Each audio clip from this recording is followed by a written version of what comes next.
Bonsoir à toutes et à tous, où que vous soyez, devant votre écran de télé, devant votre tablette ou votre téléphone, que vous soyez à Monaco ou à l'autre bout du monde, soyez les bienvenus sur Monaco Info. Nous sommes le mardi 24 juin. Voici les titres qui seront développés. Le Monaco en chiffres 2025 vient de sortir. Ce livre conçu par l'INSEE nous donne toutes les statistiques de la principauté pour l'année écoulée. Pour en découvrir les grandes lignes, nous allons recevoir dans quelques instants le directeur de l'INSEE, Alexandre Bubiot. Le solstice d'été est annonciateur, alors bien sûr de l'été, ça n'a pas besoin d'être devin, mais également des feux de la Saint-Jean. Le premier s'est déroulé hier au soir, comme le veut la tradition, sur la place du Palais. La 7e édition de l'Aire marine éducative s'est achevée ce mardi. Ce concept permet à des élèves et leurs enseignants de gérer une zone maritime littorale. Eh bien, ils ont présenté ce matin leur travail au souverain. Un nouvel événement verra le jour en principauté en octobre prochain. Le Grand Prix de la haute joaillerie réunira les dirigeants des plus grandes maisons joaillières. Une conférence de presse à ce propos vient d'avoir lieu. Courir ensemble, c'est souvent mieux que d'être seul. C'est le concept d'applications de plus en plus nombreuses où l'on se donne rendez-vous. Et c'est aussi le concept du Monaco Run Club. Autrement dit, courir et souffrir, mais ensemble.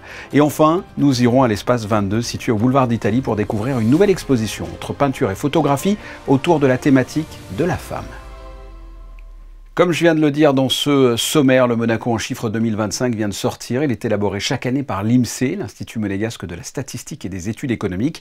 On peut dire que c'est une véritable bible de statistiques et de chiffres en tout genre, que ce soit économique, démographique ou autre. En résumé, tous les chiffres clés de la principauté concernant l'année 2024 sont dans ce recueil. Il vient d'être présenté aux membres du Monaco Economic Board. Et nous sommes pour en parler avec le directeur de l'INSEE, Alexandre Bubiot. Bonsoir. Bonsoir Fabien. Vous venez de présenter le fameux Monaco en chiffres 2025. Vous allez m'analyser tout cela, si vous le voulez bien. Déjà, une généralité. Qu'est-ce que le Monaco en chiffres? Qu'est-ce que l'on y trouve dans ce Monaco en chiffres? Le Monaco en chiffres, c'est un recueil de statistiques, on espère les plus pertinentes sur la principauté, qui traite d'à peu près tous les sujets. Il y a 6 grandes parties. Vous avez la démographie, l'économie, la vie sociale et politique. Voilà, c'est un recueil de chiffres pour permettre d'éclairer la principauté avec des données variées et on espère très pertinentes. Bon, on va voir ça. Il y a plusieurs données, donc notamment l'état des lieux de l'économie monégasque. Comment se porte cette économie monégasque en 2024 ? Donc plutôt bien, voire même très bien. On a de très bons chiffres sur l'emploi, puisqu'on a encore battu, il y a eu 107 millions d'heures travaillées, alors que l'an dernier c'est 103 millions, donc on est encore au-dessus de l'an dernier, c'est 4% de hausse. Pareil pour le chiffre d'affaires, le nombre d'établissements, donc plutôt de très bonnes nouvelles sur 2024. Aussi on peut citer les finances, donc avec un excédent budgétaire de près de 200 millions d'euros et un fonds de réserve constitutionnel qui atteint les 7,3 milliards d'euros. C'est-à-dire c'est quasiment 3 ans et demi de dépenses de l'État.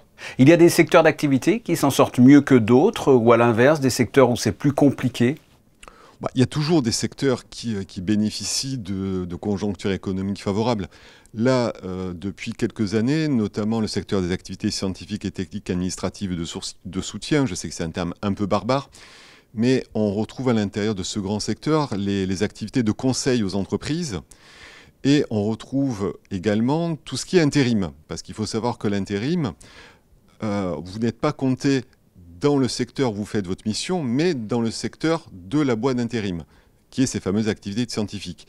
Et avec des chantiers comme Maretera, comme le Testimonio, etc., Testimonio 2, Reseda, Elsa, le Bauhaus, il y a eu un regain d'activité au niveau de la construction et également, évidemment, au niveau de l'intérim, puisqu'on sait qu'il y a quasiment la moitié des missions intérimaires qui s'effectuent au niveau de la construction. Donc c'est un secteur qui a vraiment performé. Il y a aussi l'hébergement-restauration qui bat des records encore cette année, avec de très bons résultats, tant en hôtellerie qu'en restauration. Le secteur du numérique, en principauté, il progresse donc? Alors le secteur du numérique progresse. Il faut savoir que le secteur du numérique, ce n'est pas un secteur institutionnellement défini. Donc comme il n'y a pas de définition précise, on a pris la même définition que l'INSEE en France. Donc pour éviter tout malentendu, si vous cherchez dans les 12 GSA, grands secteurs d'activité de la principauté, il n'y est pas, puisque les entreprises sont réparties dans différents secteurs. Donc c'est un secteur qui réalise quasiment 1 milliard d'euros de chiffre d'affaires. C'est quasiment 5% du chiffre d'affaires de la principauté. C'est plus de 2000 salariés. Donc c'est un secteur qui est dynamique, qui progresse. Et un secteur d'avenir, je pense, pour notre principauté.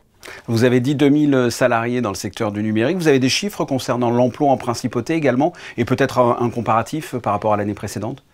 Oui, tout à fait. Donc il y a quasiment 70 000 emplois salariés en principauté. La particularité, c'est qu'on a une partie publique qui est relativement faible, puisqu'on est à moins de 8% de salariés dans le public. À titre de comparaison, c'est 22% en France. Donc on a une activité en principauté, un emploi salarié qui est vraiment sur le privé, donc avec plus de 70 000 emplois. D'accord. Est-ce qu'il y a des nouveautés dans ce Monaco en chiffres, des sondages, des enquêtes qui n'étaient pas dans le précédent? Alors oui, il y a des nouveautés. Comme tous les ans, on essaye d'améliorer notre recueil. Depuis l'an dernier, il y a des publications de chiffres sur le recensement qui, avant, il y a un recensement exhaustif qui était fait tous les 8 ans.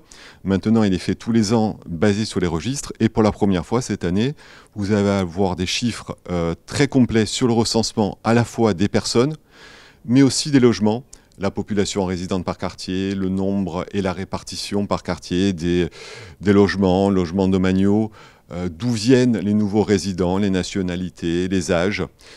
Et sur un terme, on va dire, plus léger, avec l'ouverture du nouveau refuge de la SPA, on a pour la première fois des chiffres sur les chiens, les chats, via la SPA.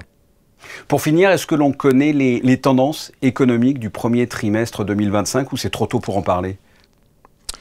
On les connaît puisque je l'ai présenté également ce matin. Les chiffres sont sortis la semaine dernière. Donc un chiffre d'affaires en progression, en forte progression. On est à plus 12,1% sur le premier trimestre. Le commerce extérieur aussi progresse, mais plus modérément. Et ce qui est important, c'est que c'est surtout une progression de nos exportations qui vraiment va pousser vers l'avant le volume global des échanges. Et s'il y a un autre point à retenir sur le commerce extérieur, c'est qu'au premier trimestre, pour la première fois, ce ne sont plus les échanges avec l'Union économique qui sont majoritaires, ils deviennent minoritaires. Donc on exporte plus et on achète plus avec le reste du monde que l'Union européenne. D'accord, d'accord. Je le rappelle, le Monaco en chiffres 2025, élaboré par l'INSEE, l'Institut monégasque de la statistique et des études économiques, vient de sortir. Comment peut-on se le procurer? Vous pouvez le commander directement, donc il y a sur notre site. Il y a un bon pour l'acheter. Vous pouvez passer le récupérer dans nos services, mais vous pouvez également le télécharger gratuitement sur notre site. Il est à disposition en version numérique. Très bien. Alexandre Bubio, merci d'avoir répondu à mes questions. Merci Fabien, bonne soirée. En bref, Indosuez Wealth Management, la filiale du groupe Crédit Agricole, annonce que son entité à Monaco, CFM Indosuez, a signé un accord en vue d'acquérir la clientèle Wealth Management de la succursale à Monaco du groupe BNP Paribas. Ce projet d'acquisition permettrait à Indosuez Wealth Management d'affirmer sa position de leader sur le marché monégasque. La finalisation de la transaction reste soumise à l'approbation des autorités de surveillance concernées et devrait être réalisée durant le premier semestre 2026. Le traditionnel feu de la Saint-Jean ou encore Batafuego, feu de joie en monégasque, eh bien il a illuminé la place du Palais hier au soir, à l'issue de l'office religieux dans la chapelle palatine pour fêter la Saint-Jean-Baptiste. Retour sur cette tradition avec Émilie Flamin et Lionel Bernardi. C'est une coutume très ancienne qui revient chaque année, le feu de la Saint-Jean. Une tradition importante pour Monaco pour fêter Saint-Jean-Baptiste. La tradition est grande, elle est longue, puisque c'est un des saints protecteurs de la famille Grimaldi, originaire de Gênes. Donc la dévotion à Saint-Jean-Baptiste, qui était, on pourrait dire, presque le premier patron de Monaco, avant que Sainte-Dévote soit mise à l'honneur, d'où le nom de la chapelle palatine. À l'intérieur de l'enceinte du palais, il y a cette fameuse chapelle privée, qui est aussi une paroisse et qui porte le nom de Saint-Jean-Baptiste. Donc depuis des années, comme dans beaucoup d'autres pays et dans beaucoup d'autres lieux où Saint-Jean-Baptiste est fêté avec le peuple, dans la joie, autour du feu de la Saint-Jean. À travers ce feu et ses bénédictions, on fête également le jour le plus long de l'année, qui représente le passage au solstice d'été.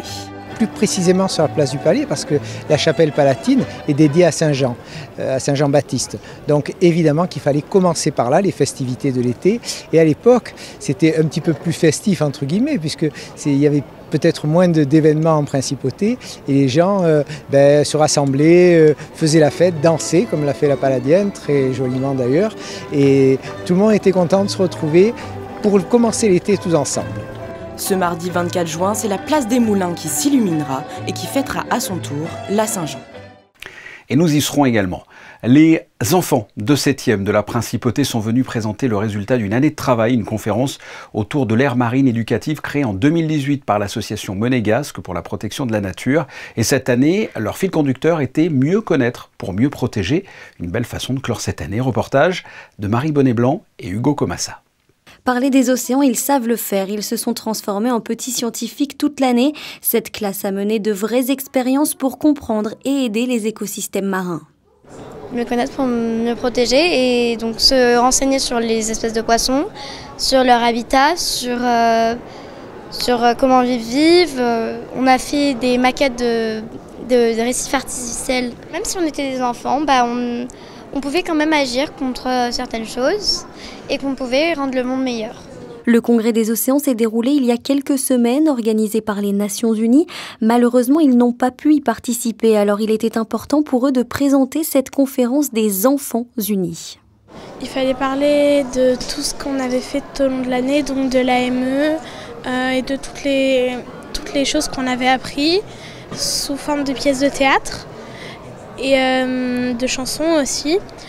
Et la pièce de théâtre, c'était comme si on était à la conférence des Nations Unies pour l'océan, sauf que c'était des enfants. Un échange maîtrisé sur le bout des doigts avec des intervenants importants, un bel élan collectif pour le plaisir des enseignants. Comme vous avez pu le voir, les enfants sont réellement acteurs. Et pour ça, pour une enseignante, c'est formidable d'avoir des enfants qui sont investis, enthousiastes, qui sont conscients, qui ont envie de bien faire. Quoi de mieux quand on est enseignant que d'avoir un public comme ça. Après 3 années à l'école Saint-Charles, le projet va se diriger vers un autre établissement afin que d'autres élèves de la Principauté puissent profiter de cette aire marine éducative. Monaco s'apprête à accueillir un nouvel événement en octobre prochain pour rassembler les plus grands acteurs du luxe. Le Grand Prix de la haute joaillerie réunira les dirigeants des plus grandes maisons pour mettre en avant un art majeur de luxe. Un rendez-vous coproduit par la Société des Bains de Mer. Les détails dans ce reportage d'Elban Gingembre et Lionel Bernardi. La haute joaillerie, art majeur du luxe, méritait son propre sommet. C'est bientôt chose faite avec la toute première édition du Grand Prix de la haute joaillerie. Une soirée de gala mettant à l'honneur les artisans à travers 8 prix tels que la parure de l'année, le prix du design, le prix des pierres ou encore le prix du savoir-faire. Chaque maison a la possibilité de présenter 3 pièces de joaillerie qui sont des pièces de l'année, plus une pièce de patrimoine, et également de mettre en avant, s'il le souhaite, un artisan d'art qu'on appelle un virtuose dans le monde de la haute joaillerie. Et le jury, qui a été composé par Fabienne Rebaud, qui en est sa présidente, se réunira une partie au mois de septembre et puis ensuite le matin même de l'événement pour une délibération, puisque c'est chacun individuellement qui va juger chaque pièce pour les primer dans une des catégories. C'est un événement qui va nous permettre de rayonner encore plus, notamment à l'international. On a beaucoup utilisé le mot de glamour, mais c'est vraiment ça, les maisons seront présentes avec leurs égéries, et donc on sait évidemment que ça aussi portera de l'image de la SBM, de la Principauté à l'international. Un événement qui aura lieu dans la salle des étoiles du Sporting le 25 octobre. L'ensemble des plus grands groupes de la haute joaillerie y sera représenté. Une soirée ouverte au public avec la réservation en ligne bientôt disponible. Et si courir devenait un prétexte pour créer du lien à Monaco. Ils n'étaient que 4 au départ. Aujourd'hui, ils sont plus d'une trentaine à se retrouver chaque semaine pour transpirer. C'est un reportage de Juliette Rappert et Thomas Deus. Connaissez-vous les running clubs, ce phénomène qui fleurit dans les grandes villes où l'on court tous ensemble sans prise de tête? Le Monaco Run Club est né il y a quelques mois, initié par 4 amis, Kevin, Julia, Kelly et Tommaso. Tous les mercredis et dimanches, ils se retrouvent à la tombée du jour, basket aux pieds et sourire aux lèvres. Au début, on était 3-4, on commençait à courir le week-end ensemble. Et on voyait que c'était beaucoup plus sympa et on prenait beaucoup plus de plaisir que quand on était tout seul. Ça a commencé il y a à peu près 2 mois, plutôt sur un petit coup de tête en mode on veut s'entraîner tous ensemble. passer un bon moment, réunir des copains. Et au final, ça a pris pas mal d'ampleur, donc c'est plutôt sympa. Ce soir, il y a presque 45 personnes qui viennent. Un succès rapide et pour cause, certains viennent pour se remettre au sport, d'autres pour se vider la tête ou simplement pour le plaisir. Le but, c'est d'accompagner les gens à commencer la course à pied doucement et de ne pas avoir cette peur de commencer à se mettre à courir. Donc on essaie d'accompagner, on a créé il y a vraiment 2 semaines un groupe Run Marche pour vraiment casser cette barrière. Et si les gens se sentent prêts, ils peuvent atteindre les prochaines allures, 10 km/h, 11 km/h, ainsi de suite. Ça permet que personne ne se retrouve seul, parce qu'on avait un petit peu aussi cette distance avec les gens. Donc là au moins chacun a vraiment son petit groupe. Je ne m'attendais pas à ce qu'il y ait autant de monde. On pensait vraiment qu'on allait être encore entre amis, une dizaine, mais d'imaginer qu'un jour on serait à 40 pour un run, non, on en était loin, quoi. À l'arrivée, pas de médailles, mais des sourires, des tchèques et une vraie satisfaction d'avoir été jusqu'au bout, tous ensemble. Et si le cœur, ou plutôt le courage vous en dit, le prochain rendez-vous ce mercredi sur le Solarium à 19h30. Du 23 au 30 juin, au sein de l'Espace 22, les artistes internationaux Johan Grundin et Vicky May Giraud présentent l'exposition Duo Unfiltered, l'art de l'expression sans filtre, des photographies et de la peinture avec un thème commun, la femme. Reportage d'Émilie Flamin. Originaires tous deux de Suède, Vicky May Giraud et Johan Grundin sont 2 artistes qui travaillent régulièrement ensemble. Aujourd'hui, ils s'unissent de nouveau, mais à Monaco, pour mettre en avant la femme. Je présente ma collection sur les cartes. Il y a 4 reines et un joker. Et je dépeins des femmes fortes, affirmées, qui j'espère me représentent moi comme toutes les autres femmes. Et ma collection qui est en bas est au sujet de la dualité. La femme peut avoir plusieurs côtés, plusieurs traits de caractère, et souvent on veut qu'elle en ait qu'un, mais tout peut coexister, on n'a pas besoin de choisir. Et justement, dans cette exposition, c'est aussi la photographie qui coexiste avec la peinture, avec un thème commun. My work is about empowerment of women especially, but to really see, the beauty in women.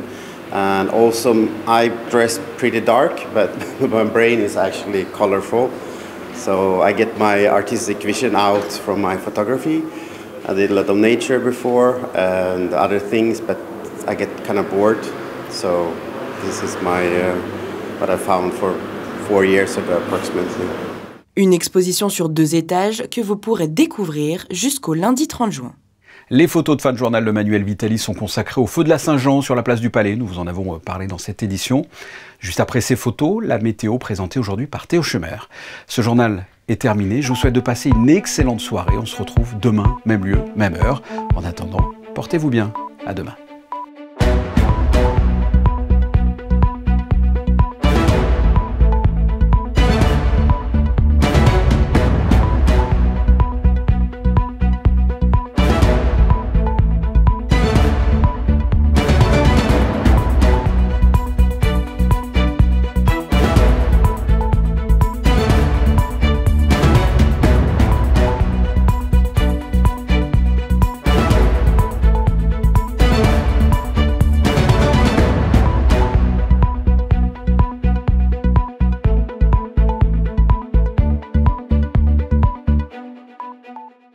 Retrouvez la météo avec Suisse Courtage, votre partenaire de confiance en assurance à Monaco. Protection sur mesure pour particuliers et professionnels.